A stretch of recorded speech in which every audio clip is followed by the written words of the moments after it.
Is everybody seeing the PPT?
Good evening. Welcome to North Korea Beyond the Headlines. Thank you so much for joining us. My name is Jian Ya, and I am your moderator for today's webinar, which is organized by LIFT, Let Individuals Freely Travel. LIFT is a group of Americans advocating for the right of US citizens to travel to North Korea. Americans were once able to travel to North Korea, where they engaged in a broad range of people-to-people activities, everything from cultural exchanges to humanitarian work to tourism. But since 2017, the United States has forbidden US citizens from entering North Korea. The Democratic People's Republic of Korea is the only country that US citizens cannot enter, and it's our own government prohibiting Americans from traveling. So we formed LIFT in January 2021 because we believe that people have the right to travel freely. We have met with the State Department to express that view. In webinars and on social media, we have aired the stories of Americans adversely affected by the travel ban, such as Korean American separated families unable to search for long-lost relatives and humanitarian workers unable to continue their critical work relieving suffering and pain among ordinary North Koreans. We have held a cooking webinar to promote our cause while also having some fun. Today, however, we focus on something basic. What is it like to travel to North Korea? Our three speakers, a traveler, a tour guide, and an activist, each have their own unique stories. What they have in common, though, is direct experience traveling to North Korea and seeing the country and its people with their own eyes. And that's all that we at LIFT are asking for, the right of all Americans to travel to North Korea without interference from the US government. In the name of freedom, lift the travel ban. As you listen to our three speakers today, please use the Q&A box to type in your questions. We will have a brief discussion after all the speakers have presented, and we will be able to respond to your questions. Please also pay some attention to the chat box, as we will be posting links and relevant information. Our first speaker today was an ordinary tourist in North Korea.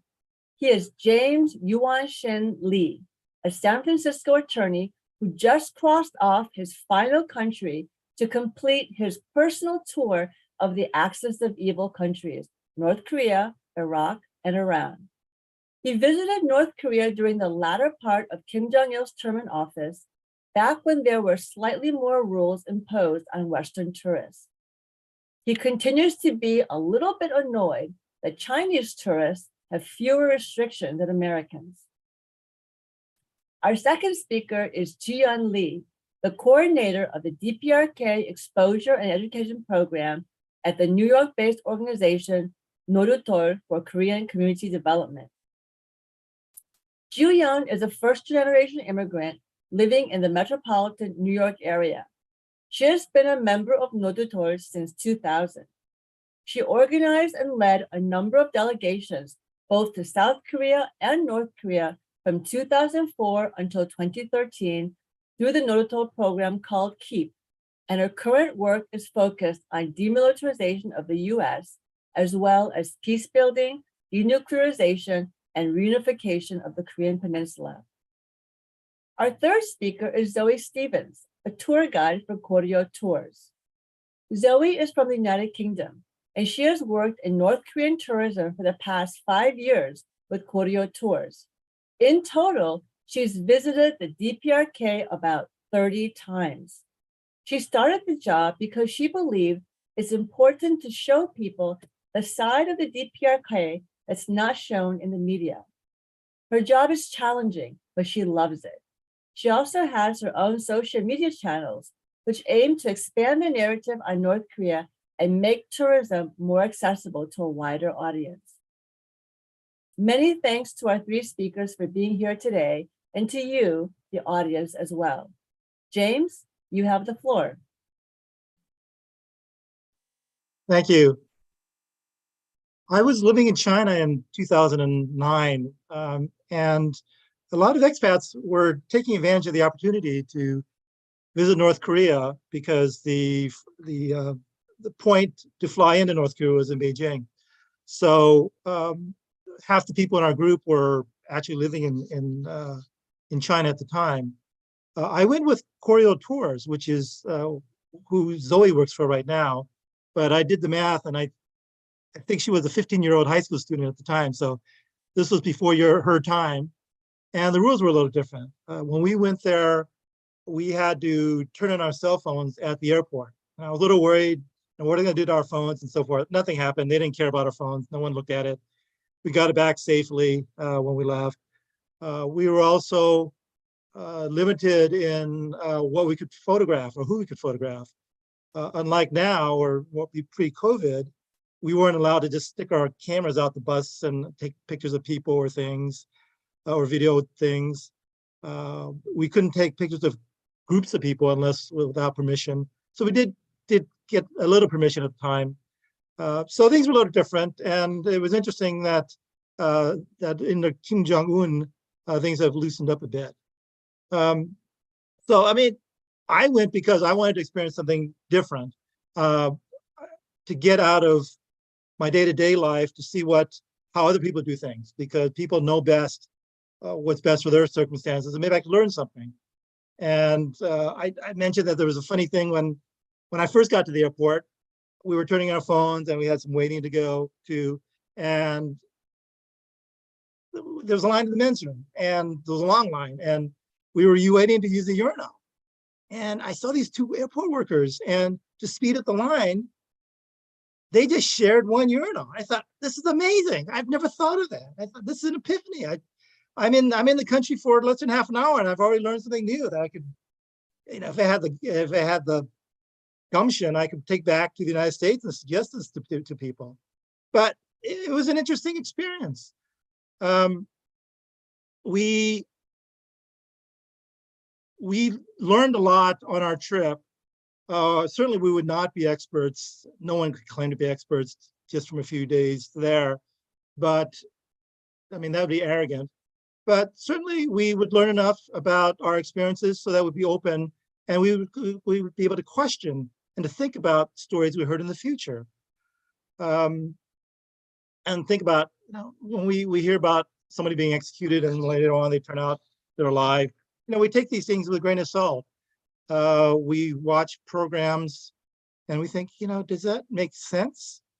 We hear stories about people we meet who being actors. We're not that important. We go to the subway and there are hundreds of people there. And they're not going to hire hundreds of actors and just for us. These are just regular people living their daily lives, which is great that we're able to see that. Yes, we had tour guides. Let me show you the next slide. I'll show you our group. We had people on beyond that. I mean, this is our group with the visas. Unfortunately, we couldn't get our visa stamped on our passports, which we would have loved. There was one more person that was on there, but this is our group. Couple of people there. Two of them are couples, two groups are couples, and the rest are just people who are just really interested in the world. They wanted to see what North Korea was like. We had minders. The next group photo is our tour guides. And, they were not there to corral us to brainwash us or anything like that. They were just regular people trying to show us the best of their country. I think the only time, the guy on the right, the only time he told me not to do something was I was in Kim Il-sung Square. I was taking tons of pictures, and he finally suggested that maybe I had taken enough. So he was not trying to control me. He was just getting bored because he was with me, and he's just bored. He's like, maybe you should go take other things, take pictures of other things. So, I mean, it was a wonderful trip. We just saw people going about their daily lives. I mean, here's the next picture of some people. We were allowed to take this group shot because they were dancing in front of this monument here. We did, next shot, we did take occasional pictures of long distance shots of people. It's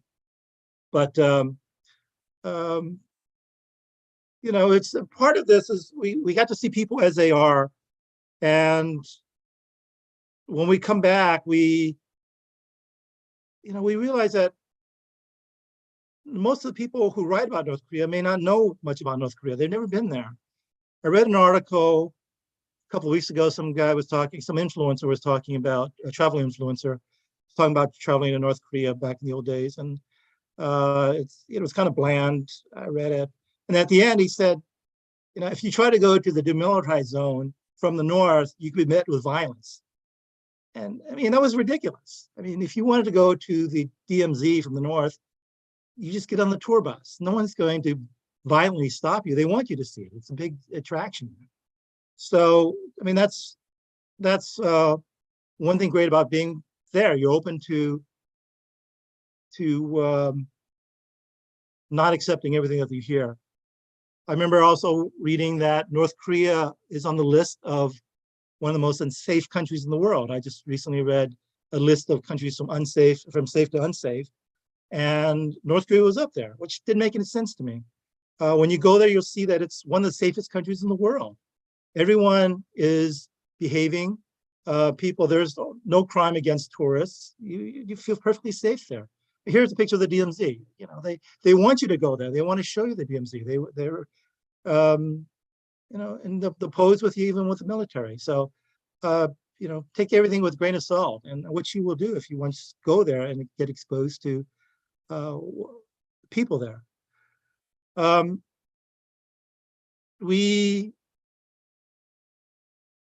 think people there well, let me just say this. I mean, it's one thing. One example of people being people is I remember I was buying books at the hotel. I just bought a big stack of books, and I was in line, and I was trying to buy these books, and the woman was adding up how much I was going to pay in U.S. dollars, and I was thinking, hey, wait a minute, this doesn't sound right. I think she's trying to rip me off. But I paid it anyway, and later on I did the math. Yeah, she ripped me off for like $20, $30 US. It wasn't worth complaining about it, putting a job at risk, but it was funny to see people are people, and they're not robots. I thought it was a good experience. But in this trip, everyone on our group was went there for the first time, and they affected people differently. Here's a shot of the mass games. I was annoyed because the Chinese got to shoot video and we were not. We were told we could not shoot video. So I was a bit annoyed about that. But our group, it changed people. One person went back 5 more times. He went back so many times that the North Koreans got worried and said, what? You know, that's a little strange. So they stopped giving him visas. Another person, Joe Twilliger, after our trip, he got in contact with Dennis Rodman. They wound up going back. He facilitated trips back to North Korea with Dennis Rodman. They met with, let me just mention this one. Here's an example. This was the Palace of the Sun. Back when I was there, we had a big debate in the United States about these compact fluorescent bulbs. I hated them, but they were supposed to save electricity. When I went to the Palace of the Sun, all the light bulbs there were compact fluorescent bulbs. I said, wow, that's amazing. They're ahead of us, the United States. And I thought, hey, it's good enough for North Koreans. I'm going to switch North CFLs. But anyway, the next shot is of Joe. So he went with Dennis Rodman and made international news. And he met with Kim Jong-un a few times. And he also volunteered at the Pyongyang University of Science and Technology. So, I mean, these have affected people in our group in multiple different ways. And I'm just glad that LIFT is doing what it's doing. By opening this up, it will allow people to understand North Korea better. Joe also volunteered at the Pyongyang University of Science and Technology. I mean, we're not able to do things like that anymore because of the restrictions. I'm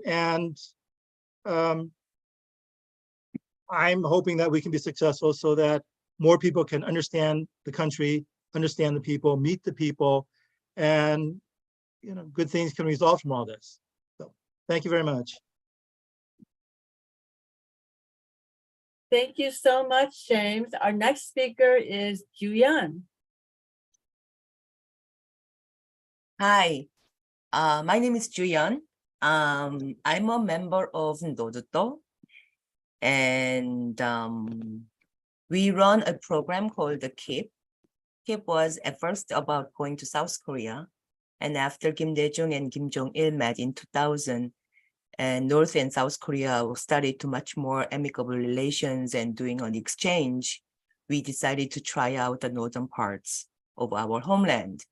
So my organization, Noduto, is a political organization. We are pro-unification, anti-war, and anti-imperialist grassroots organization of diasporic Koreans in the US. We run this program as a means to educate ourselves and inspire Korean Americans about unended Korean War and possible future as a one country. Accordingly, the KIP, I would say, is not about the tour, although we do a lot of similar sightseeings and visit to similar places as Korea Tour does. Our goal is on establishing people-to-people exchange, and we try to go places to meet people and have meetings on one-on-one basis. We're singing and dancing together, maybe a part of that exchange as well. While we recognize that there may be a much of differences, we approach North Koreans on the fact that they are Koreans just like we are. We meet with the people on their turf and grounds, seeing their everyday lives, learn about the present and future of the country. Well, first, the KIP dprk started in 2001, and since then we went to North Korea 11 times and brought about 100 people to the North Korea. it's a quite a small number of people considering over the years.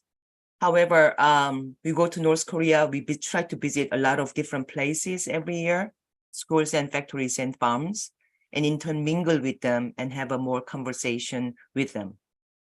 At this point, I would like to ask you, the audience, a question. If you are selected to be a tour guide for your state, and you heard that a group that you are leading are a bunch of young North Koreans, they have never been to US before, where would you like to recommend them to see? What will be the topic of small talk? If they want to know why there are no orphanages in the US, if they ask you about where delivery workers' union are, what their legal and actual hourly rates, why would there be a different set of minimum wages for tipped workers and untipped workers? How would you feel about those questions and react?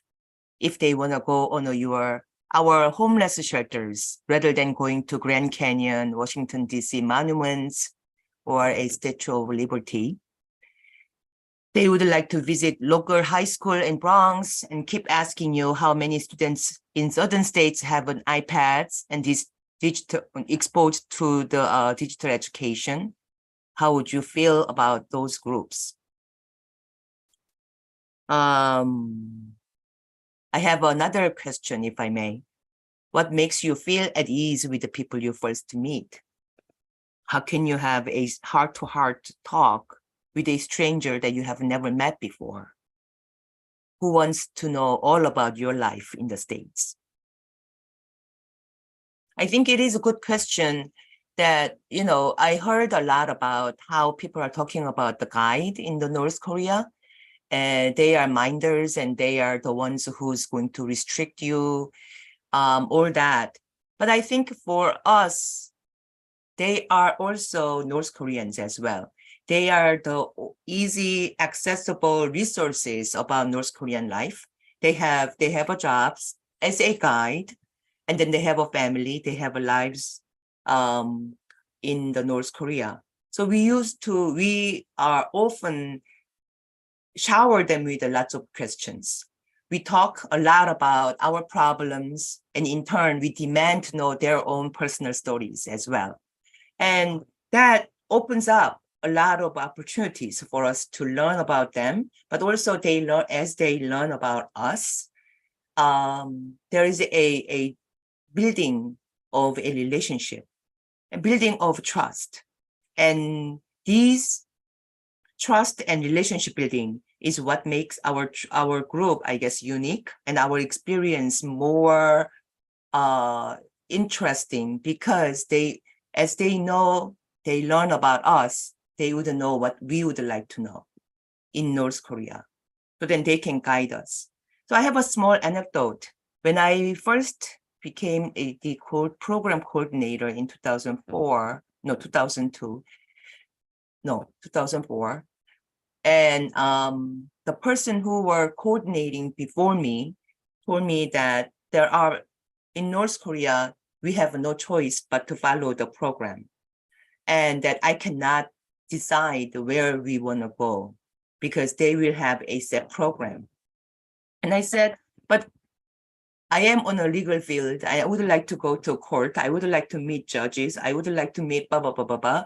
So then, I decided to write a letter. I wrote a 7-page long letter explaining what are the places that we would like to visit and why we would like to do that and why it is necessary and it will be helpful for us to work in the US.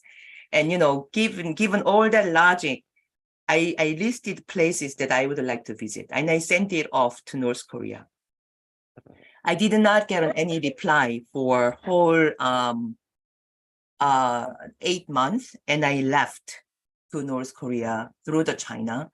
And when I arrived, I saw that our driver, our guide, the youth league rep that we were supposed to meet with, everyone had a printout of my letter, circled and redlined. And they said, unless you are staying in the North Korea for a whole month, you cannot do all of these things that is on your list. be real and practical. You know, you are only staying here for 10 days. You cannot do everything you listed. So you have to choose, like, what are your priorities?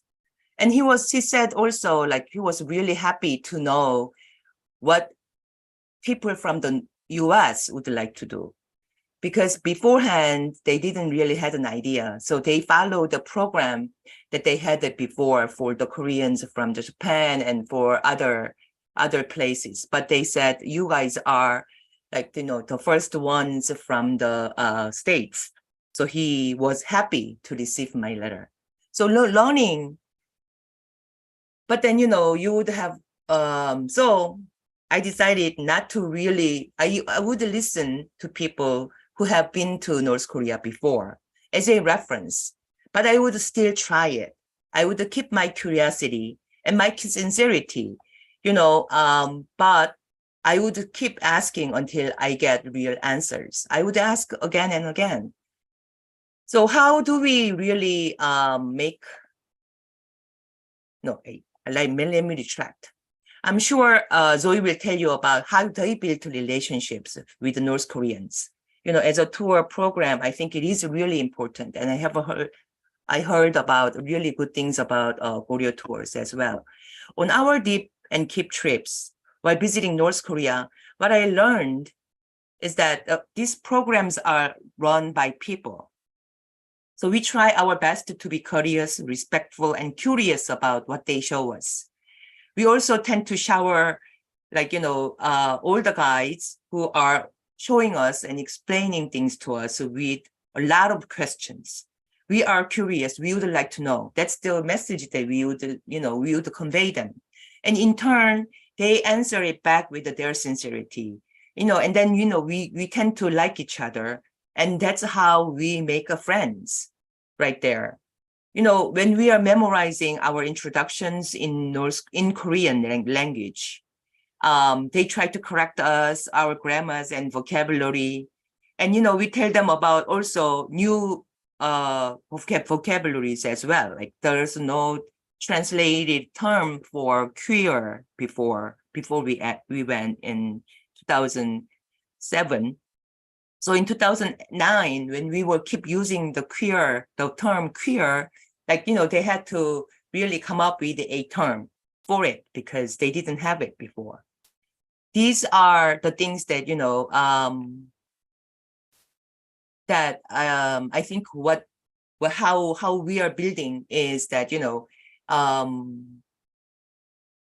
we talk and we ask questions, we maintain our keen interest in what they are showing, and then we get impressed with it, and then we always try to make a comments and respect their achievements. After all, they are the people who are trying their best to make their lives better, their surroundings better, their community better. So they are people who are working in their communities, and we respect that. We are not like, you know, we don't have this attitude about we know about civilization, we know about, you know, the modernity, and we are going to tell you what things should do. So, you know, we engage, you know, people. We visit like schools and colleges and factories, and we meet with them. We sit down, we ask questions, and then, you know, we get a lot of ohs and ahs, and, you know, wow, this is how they do. And then we learn about this automated system. We worry about if there's a layoff of workers. And they were like, why? There are so many other things that, you know, workers do. There's not a term about layoffs, or like, you know, these things we learn about. So there are like, you know, differences. Repeated visits are also another way of building relationship. Over the years, I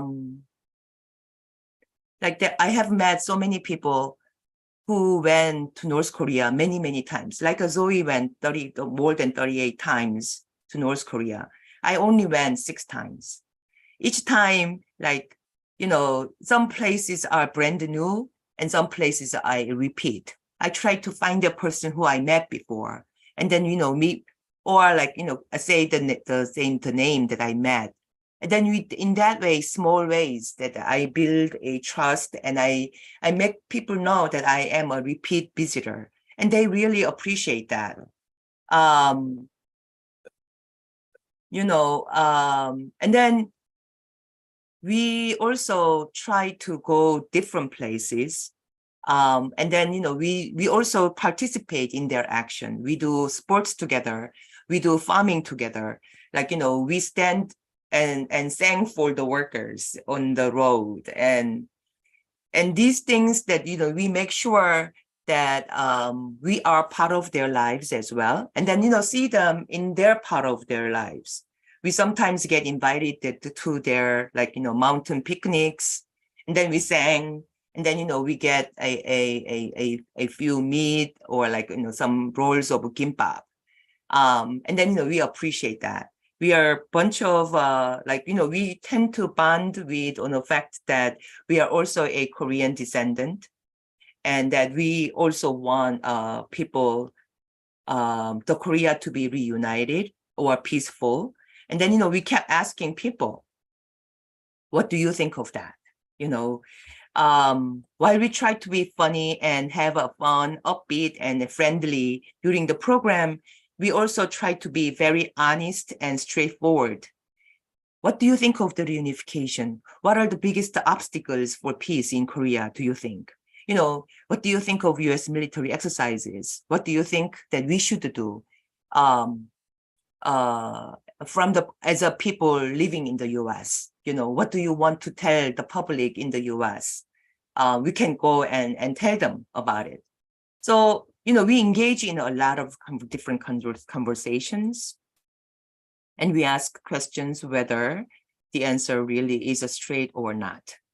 Well, I kept telling myself while I was visiting that it is okay not to get an answer right away in this year, because we will be coming back next year. We asked the same questions, we asked about people about adultery charges once. I got a different answer from 2003 to 2007. We asked them again about the adultery in 2011, 2013. We asked same questions over and over again also, to see what other responses do we get. And this is a way that we learn, but also we learn about the society, but also we also recognize that there are a lot of differences. There are a lot of young people. There's a generation gaps, and the elders complain about the young people who do not really do their best and play the computer games, who openly dating, holding hands on a broad daylight, what the world is gonna be coming down to be, So it's a very similar, and I think it is important for us to look at North Korea not as an exotic hermit kingdom, the closed down places, but a place there, just you and I are working, living and working there. And they also work their best. They're hard workers, and they go about their daily lives. So as James also mentioned it, but I firmly also believe that the more and more Americans should visit North Korea, and our trips will be really helpful understanding and facilitate the peace process. Diasporic Koreans in the world also will work hard to achieve peace on our homeland. However, that every peace-loving people in the States should join in our stride. I would like to also conclude my presentation with an appeal to everyone who is attending this webinar that, we have a lot of ongoing programs to join our LIFT campaign, to lift the travel ban to North Korea, but also to pressure our governments to be serious and sincere about the peacemaking process. Please watch out for the next or further notices and spread the word about this campaign. Thank you. Thank you so much, Julian. Our next speaker is Zoe.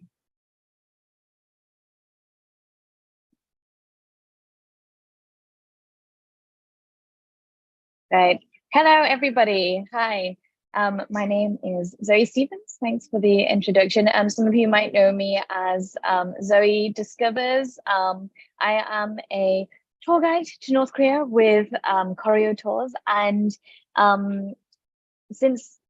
been working there for about 5 years, but obviously for the past 3 years there has been the lack of tourism to North Korea due to COVID. But I have been keeping up with social media and stuff like that for the past few years as well. So some of you guys might know me from there. So I will give a little bit of an introduction to myself, and kind of the most common question is how I got started into North Korea tourism. And whilst I don't want to focus on this, I will let everyone know a little bit about how that happened. So I am originally from the UK.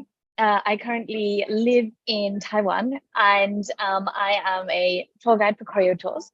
This is a photo of me when I first went to North Korea. Obviously, I look a little bit younger than I do now. I think this was in 2016 or 2017.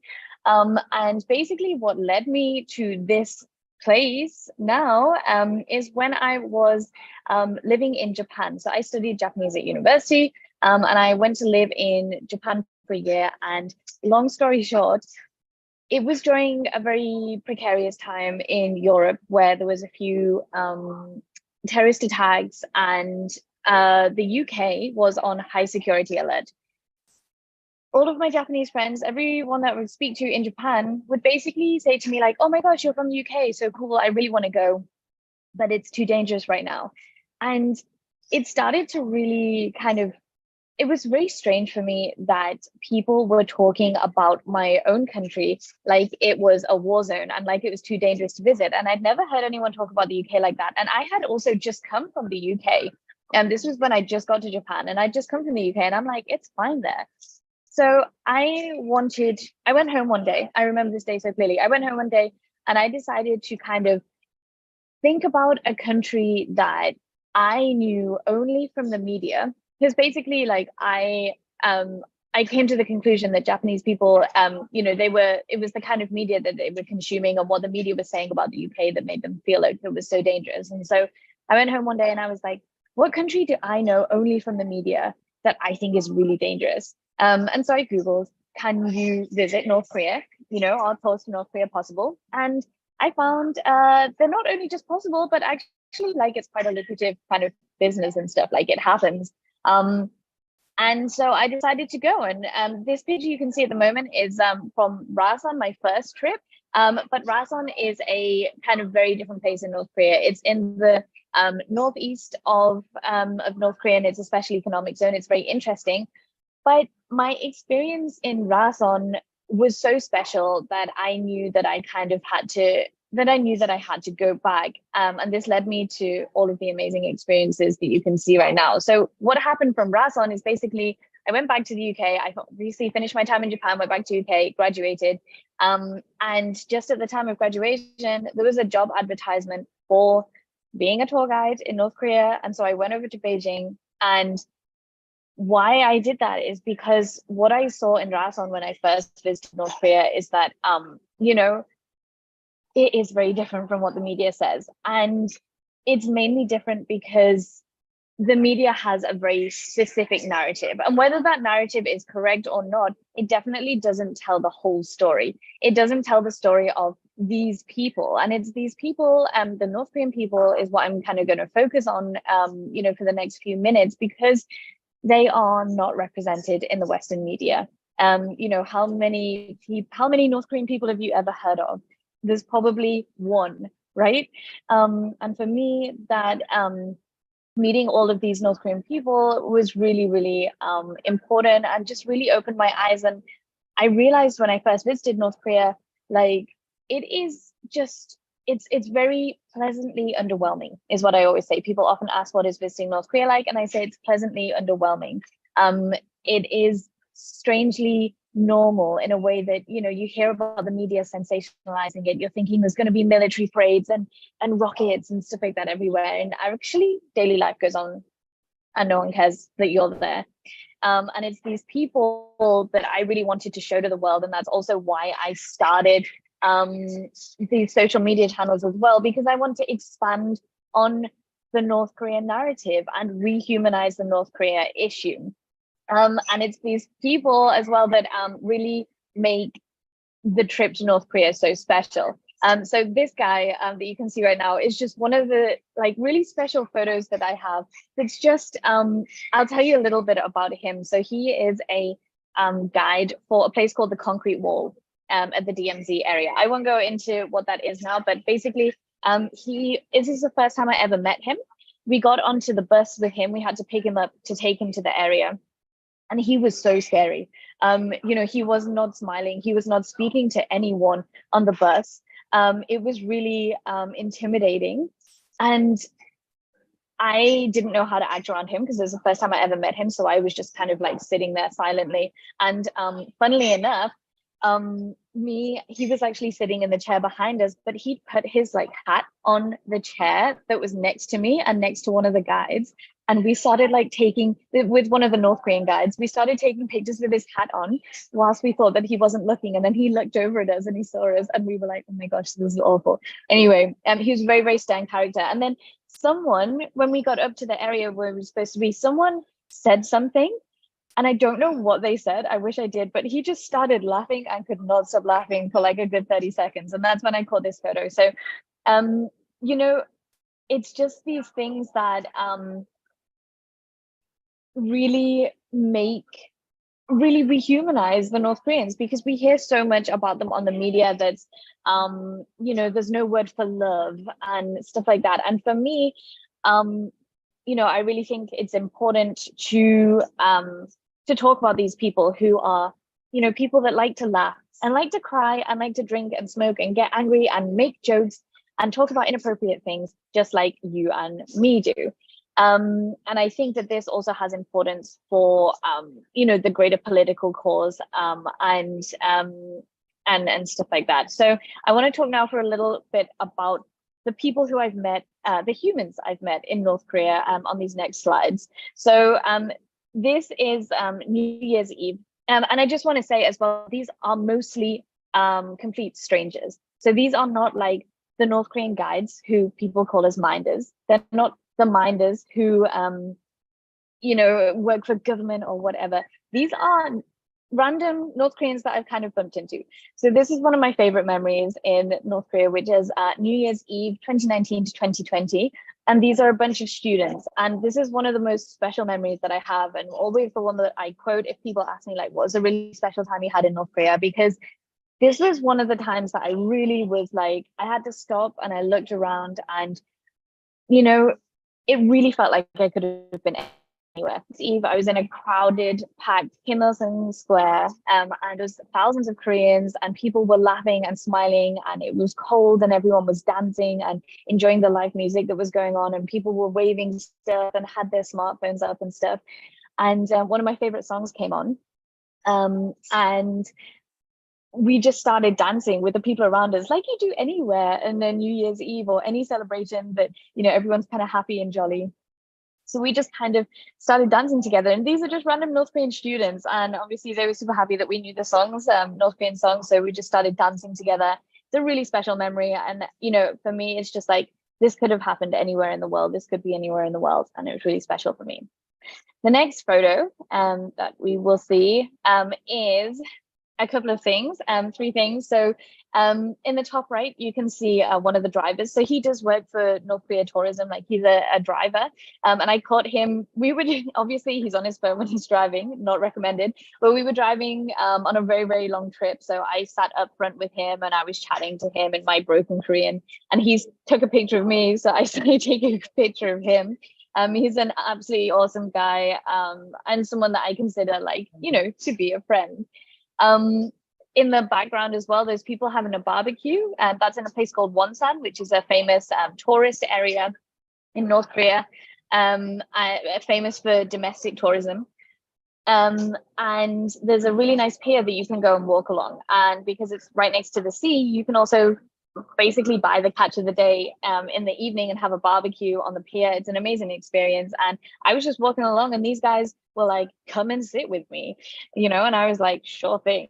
So, you know, they were giving me some of their soju and, you know, some of their food and stuff like that. Unfortunately, I had a group of people to look after, so I couldn't exactly stay with them.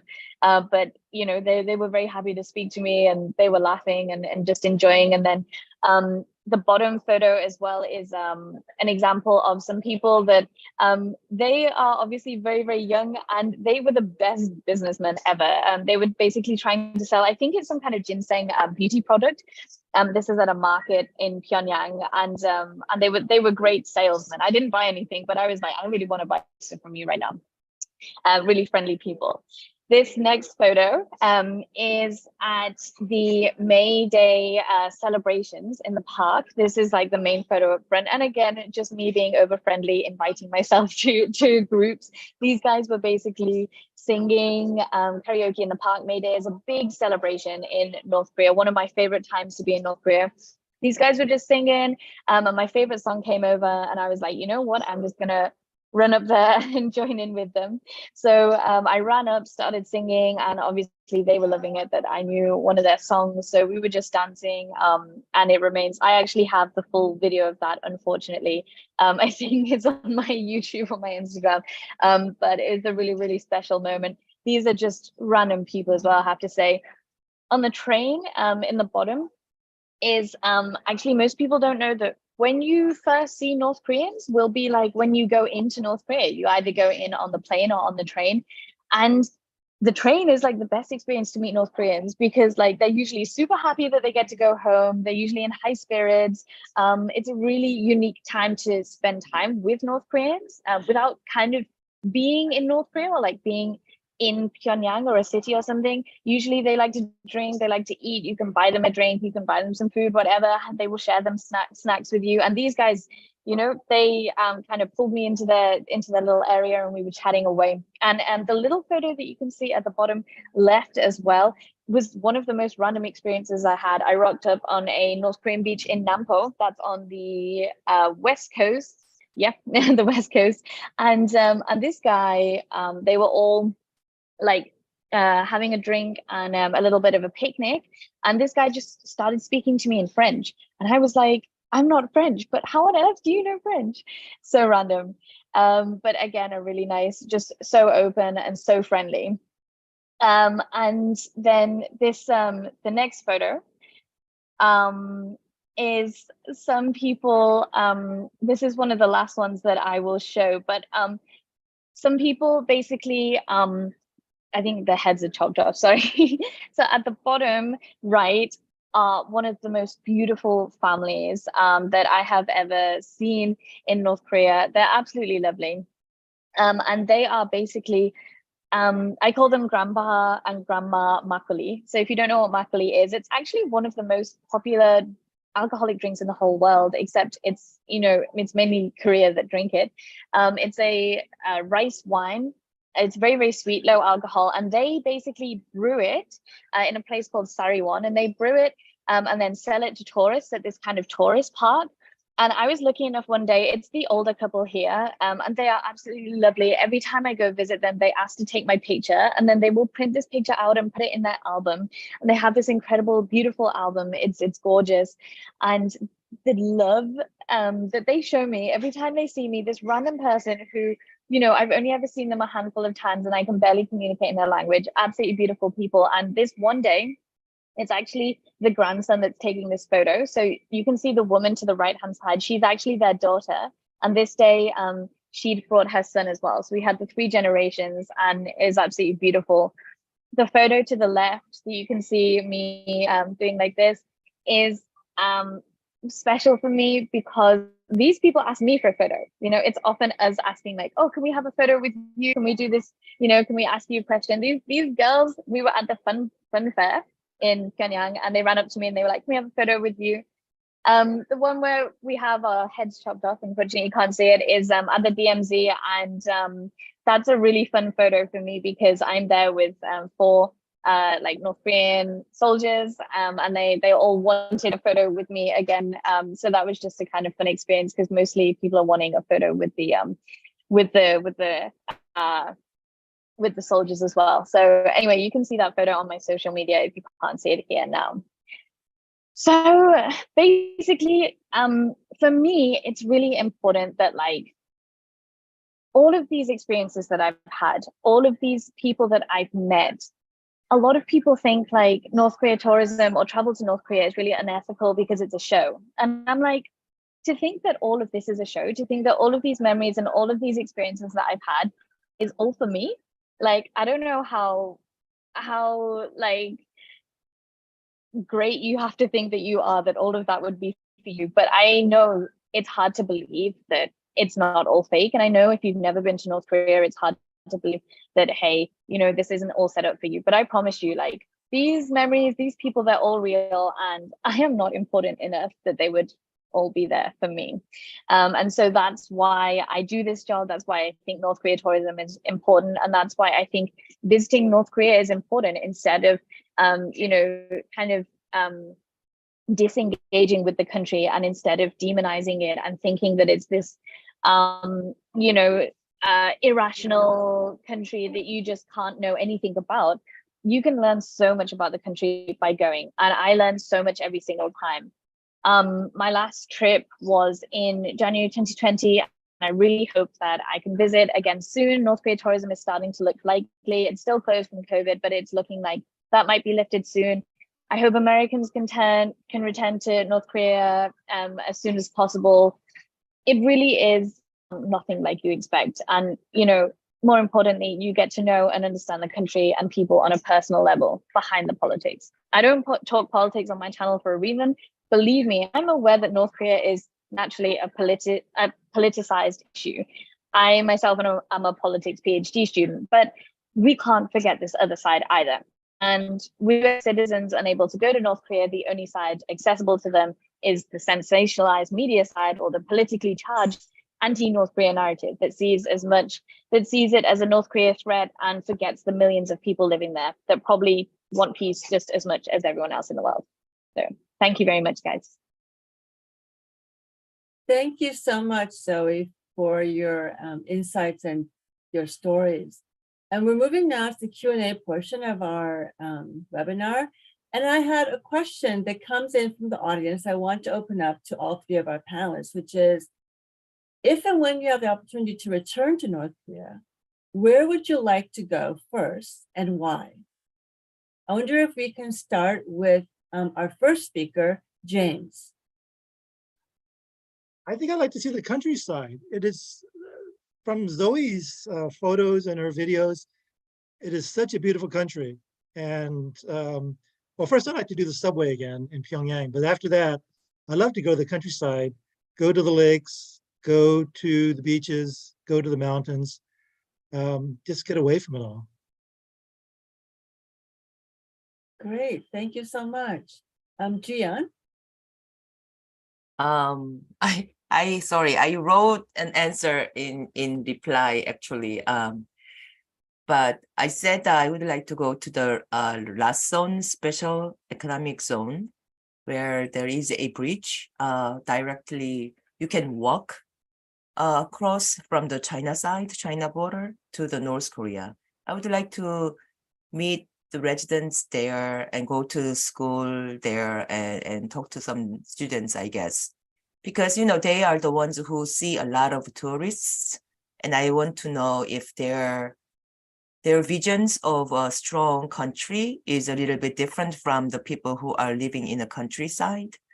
I usually try to visit a lot of different local regions when we go to different farms, and, you know, and every time that I visit, there are a lot of changes. I mean, I heard a lot of changes, and like 5,000 new apartments came in to like Wansan area and all these local areas since 2000 to like 2000, between 2000 and 2003 too. So there must be a lot of changes. Would love to go. Love to go. Yeah, thank you so much, Jian. Zoe? For me, I would really like to go back to a place called Chongqing. and Chilbosan. So that is a place in the northeast that I've only ever been to once. It's probably one of the least visited places in North Korea just because it's very difficult to get to. But it's one of the most beautiful places that I have ever been to in the world. Not just because it's not just the most beautiful places in North Korea, but genuinely you get this incredible mountainous landscape looking over the sea. It probably helped when I was there. It was a very like beautiful clear day. Chilbosan is Mount Kumgangsan is like down in the south, and Chilbosan is like way up north. It's called Seven Diamond Mountain. Is that how we translate it? And it's one of like the famous mountain areas, right? Both in like it's famous throughout the Korean peninsula. And it's just really gorgeous, and it's a really special experience because it's very different to visiting Pyongyang or a tourist spot that many tourists visit. It is not very visited at all, and the Koreans there are very really wanting more people to come. So it's a really, really nice experience. I'd love to go there again. Great, thank you so much. So our next question, also from the audience, is: have you all seen more or less interest in traveling to North Korea over the past couple of years?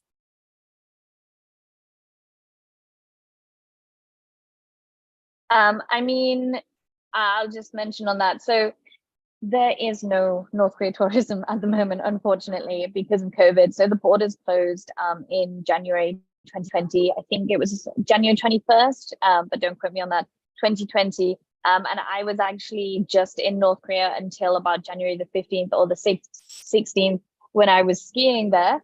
But there has been, people still want to go to North Korea, but it's hard to kind of gauge how many people want to go, who wants to go when the borders aren't open and it's not possible. I think that, before the US travel ban, US people were actually the most common tourists to North Korea. But since then it's more like Europeans, Australians, actually from all over the world. But it's hard to gauge what that sentiment is like at the moment because unfortunately there's no possible way to book tours. But I don't see it going down, and I think when the borders finally open, there will be a surge in tourism for sure. I'm very excited for that to start back up again. Just to follow up on that, Zoe, do you have any information on when North Korea might open its borders again?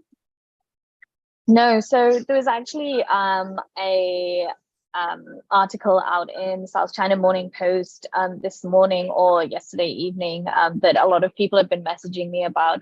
I don't know if anyone listening has seen that, but it speculates that North Korea tourism may open in the next month. And there is also a Chinese tour company that are offering tours starting mid-June. So you can book on these tours, or mid-July. You can book on these tours.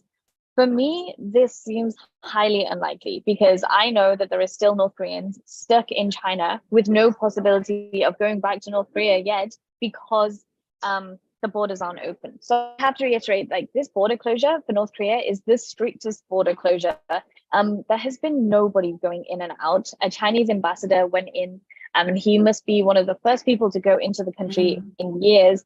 He went in a few weeks ago, but this is a big anomaly. Even North Koreans cannot return back to their own country. So I talk about, oh, it's such a shame that I can't travel to North Korea. It's a bigger shame for these people who are literally stuck abroad and they can't travel back to North Korea. So for tourism to start in the next month, when I know that there are, still North Koreans stuck abroad, it seems highly unlikely. But we can hope, we can speculate. If it's my guess, then I hope around this time next year, maybe March, April next year. Maybe even at the end of this year, but I would really be surprised if it was in the next month. Obviously very happy, but yeah, I'd suddenly be very busy. Got to cancel some plans, but yeah. So we at the Lift campaign are often asked, well, North Korea's closest border because of the pandemic. What's the point of asking the US government to lift the travel ban? And our reply is always, we need to be ready because the pandemic is going to wind down and countries like North Korea are going to open their borders. And when they open, American humanitarian aid workers, Korean American separated family members, and just American travelers need to be able to go to North Korea if and when they want. So thank you, Zoe, very much for your update. Another set of questions from the audience revolves around the relationship between travel to North Korea and the efforts for Korean reunification, and also the role that Korean Americans have, both in traveling to North Korea and in efforts for Korean reunification. I wonder if you can respond to that question, the three of you, each in your own separate kind of perspectives. Maybe this time we start with Juyeon.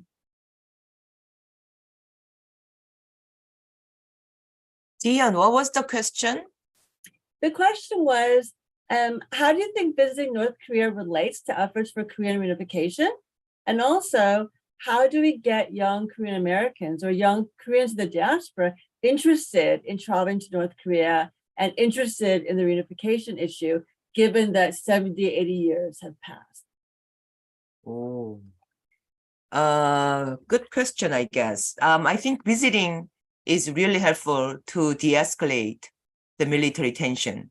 I think a lot of people can go and see it themselves, will not say, you know, this is a mysterious country anymore. As James have amply said, I think, you know, once you visit and you see people as a people, then, you know, it's less likely that we will have this like unidentified animosity, and people will be opposing war. We are hoping that, you know, and as a Koreans being able to go to the home country, I'm not sure, like as a living in the US, a lot of people feel like we are disconnected. However, I don't think we are actually disconnected. Living in the US, especially because the war between US and dprk, the Korean War has not ended. There are a lot of things that we need to be involved with. And I think, you know, actually being able to go to the country and see it yourself and engage with the people and movement. There are strong movement. And I think, you know, maybe you can take a course at People's Forum that I have listed it in the chat. And taking a courses and, you know, be involved with the diasporic movement would be one thing.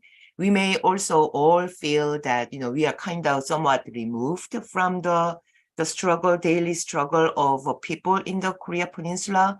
But I think we have the legacy, we have the movement, and we have the connection. And I think as a piece, especially because the US is one antagonistic and hostile, the force that, you know, the imperial force that pushes the war and military tension on the Korean Peninsula, I think we are directly responsible and culpable, actually. And there are things that we should do to make things better. I'm not sure if that's going to be a good answer, but. No, thank you so much, Juyeon. James, I wonder if I can call on you to think about this question, because I'm thinking about how you as an Asian American took it upon yourself to travel to the 3 countries of the axis of evil. So it seems that you have an interest in peace and war and global issues of peace. And of course, Korea peace and reunification fit right into that. So if you expand beyond just Korean Americans and young Koreans around the world, what about non-Koreans, everybody else? What should their interest be, or what is their interest in Korea peace reunification from your point of view? Well, I think everyone wants reunification. I mean, the North wants it, the South wants it. The issue is how they do it. They have different views on that. I think travel is one of the best ways for Asian Americans to go there, to Korean Americans to go there, South Koreans to go there. I mean, you know, how can you be unchanged to meet your genetic cousins and to see how they live and to talk with them and to see that you're more alike than you're different, that you're not superior to them, They're not, you know, they have their own culture, and that's to be respected. I mean, I think for any country we go to, I think travel is a great eye opener that people are people, and we may disagree on certain things at certain levels, but you know, I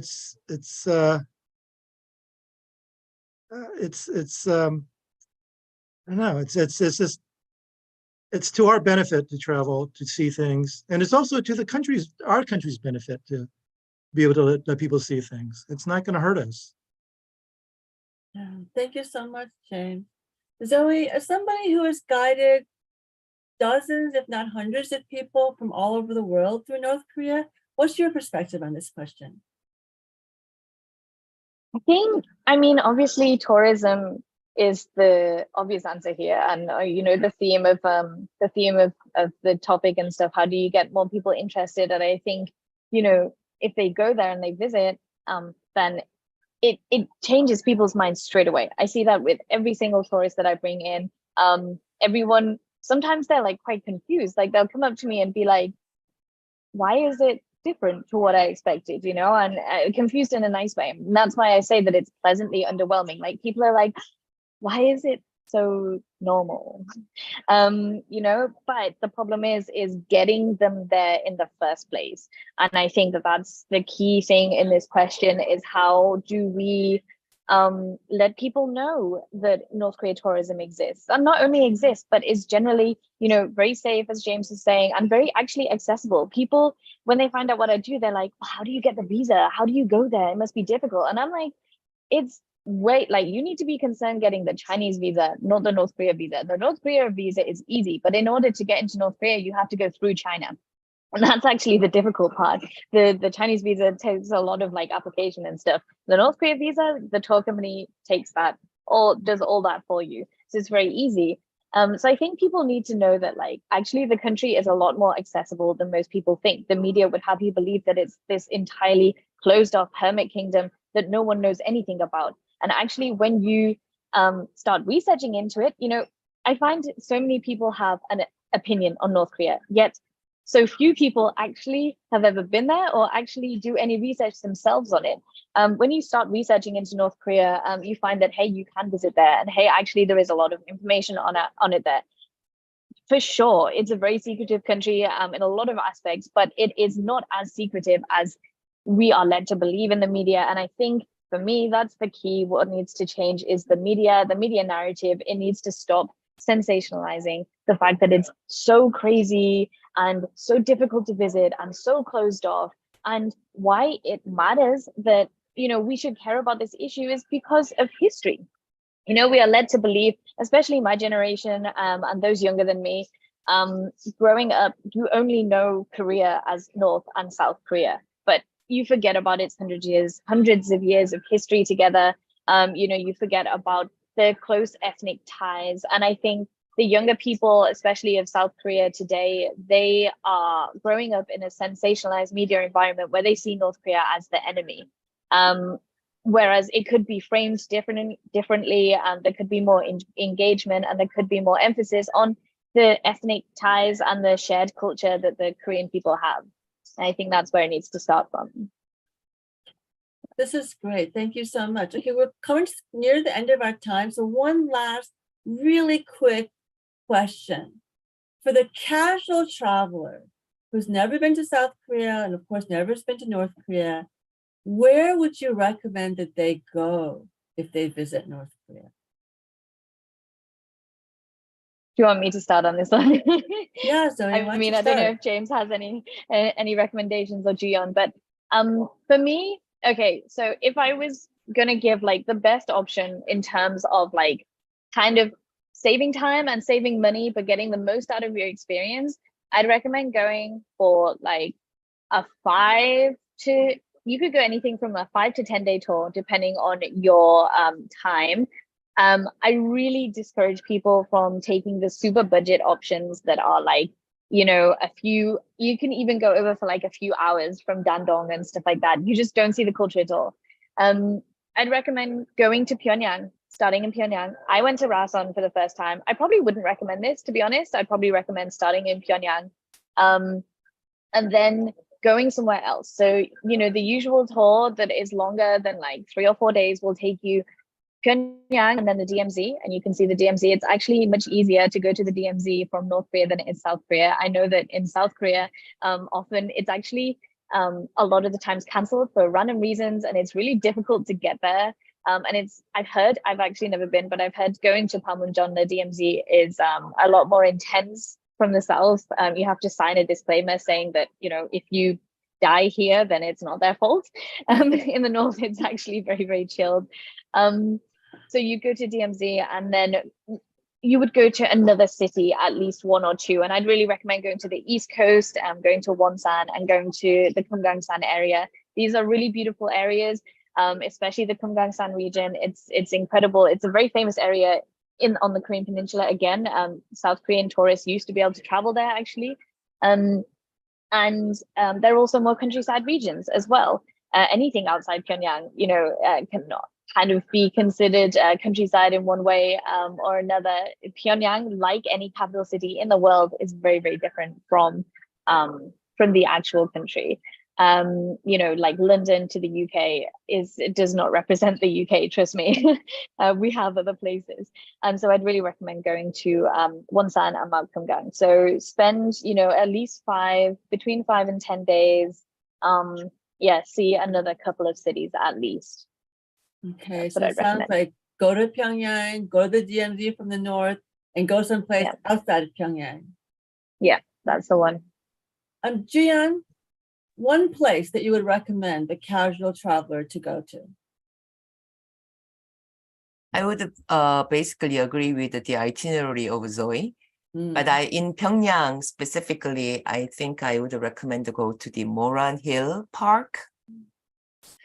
On Sundays, it's just so crowded with all the families and young people who are out on a picnic.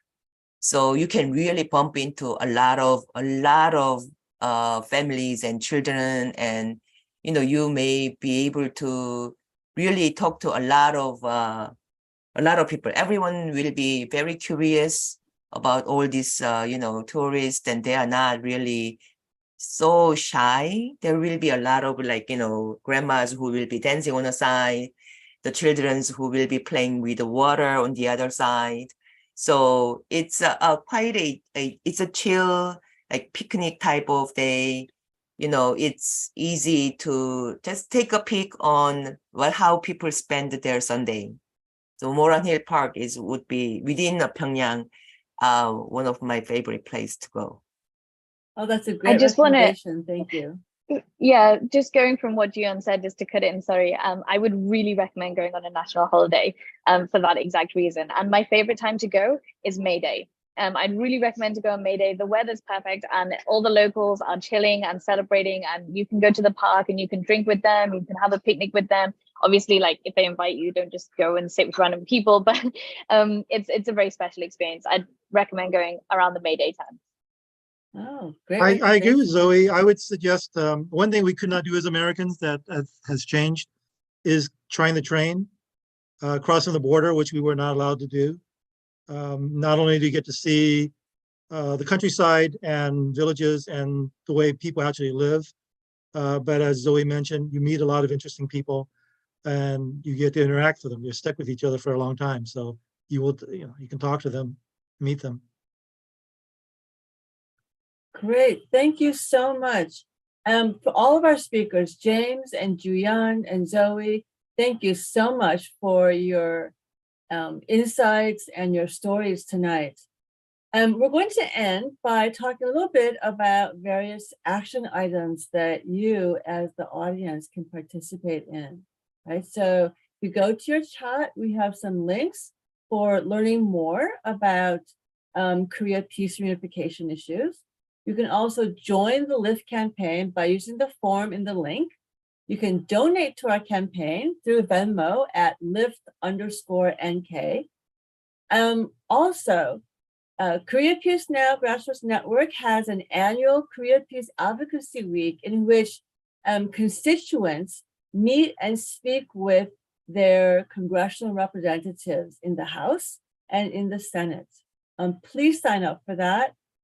More than likely, you will be able to have a Zoom meeting with your congressional representative, and Korea Peace Now staff will work with you to coach you through what talking points you want to make and how to make them. This is a really interesting and important way to get your voice heard in our country as a democracy. You can also join the National Action to End Korean War for July 27, 2023, which is the 70th anniversary of the armistice that ended the outright fighting. As you all know, the Korean War itself is not over because there is no peace agreement. And this is what makes peace so important. Without a peace agreement, both countries can do whatever at the drop of a hat, as they have frequently threatened to do. A peace agreement is really a first step toward, I'm going to sound hyperbolic here, both Korean unification and global peace. Also, urge your representative to support HR 1369 to promote peace in Korea. And finally, reach out to Norotol to write a postcard to the State Department urging them to lift the travel ban and let individuals freely travel in the spirit of American freedom. Thank you so much, James, Juyeon, and Joey, for speaking to us today. And thank you, everybody, for showing up on a Wednesday evening, US time, for hearing about North Korea and travel to North Korea. One more quick plug. Zoe's YouTube channel is an amazing treasure trove of just all kinds of practical and interesting information about North Korea. Travel tips, stories about her travel, stories about North Korean people, stories about different sites in North Korea, where to go, what to do. Check it out. You will be fascinated for hours. All right, with that, our webinar is over. Thank you, everybody. Special thanks to our staff and our organizers.